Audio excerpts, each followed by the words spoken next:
Mission Sudarshan दर्शन एक रूपता का। भगवत गीता कोई साधारण शास्त्र नहीं है। इसके जरिए स्वयं श्री कृष्ण आपसे बात करते हैं, जिसमें वो योग समझाते हैं। और योग को समझाते हुए वो कहते हैं कि योग कर्मसु कौशलम, यानी कि कर्मों को कुशलतापूर्वक करना ही योग है। काम इस तरह से किया जाए कि वो बंधन उत्पन्न ना कर सके। लेकिन इस सारे सिस्टम को समझने के लिए आपको श्री राम के द्वारा एक प्रश्न को समझना होगा, जो उन्होंने अपने गुरु वशिष्ठ जी से पूछा था, जिसमें वो पूछते हैं कि हे गुरु, ये सारे का सारा जो ब्रह्मांड है ये क्या है। तब वो उसका उत्तर देते हुए कहते हैं कि ये सिर्फ संकल्प का खेल है, ये संकल्प से ही बना है। तो इस संकल्प को समझने के लिए आपको सृष्टि के पूरे निर्माण की प्रक्रिया को समझना होगा।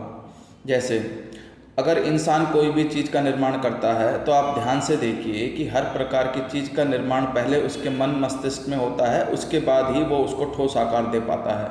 यानी कि कोई भी वस्तु जो आज हम कृत्रिम रूप से बनाई हुई देख रहे हैं, वो पहले मनुष्य के मन में संकल्प के तौर पर उभरती है, फिर वो संकल्प बाद में अपना आकार धारण करता है।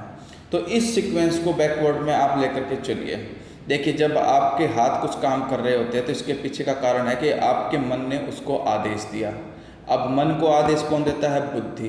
बुद्धि काम करती है चित्त के अंदर अंकित संस्कारों से, कि उसने कब कब किस किस समय क्या क्या कर्म किए। हर कर्म की एक वासना उस पर अंकित होती है और उसी कर्म के आधार पर उसके बाकी के सारे कर्म होते हैं, और उसी के आधार पर वो बुद्धि को आदेश देती है। अब हम देखते हैं कि चित्त क्या है। चित्त वो है जिसके अंदर हमारे सारे कर्मों का लेखा जोखा होता है, कि हम कब क्या करते हैं, क्या नहीं करते, और किस कर्म का परिणाम हम भुगतते हैं। तो इस प्रकार हम देखते हैं कि हर प्रकार का सुख हो या दुख हो, उसकी नीति निर्माता सिर्फ हम ही हैं, हम ही कारण हैं, कोई और कारण नहीं है। आज हम सुखी हैं तो उसका कारण भी हमारे कर्म हैं, हम दुखी हैं तो उसका कारण भी हमारे कर्म हैं। इसलिए ये शिकायत करनी बंद कर दो कि कोई और हमारे दुख का कारण है। अगर आप इस एक चीज़ को समझ गए तो आप फिर कभी शायद दुखी नहीं होगे, क्योंकि हम ज़्यादातर केसेस में दुखी तभी होते हैं जब हम ये सोचते हैं कि हमारे दुख का कारण वो है। लेकिन हर एक कर्म के पीछे कोई दूसरा पहले का कर्म होता है।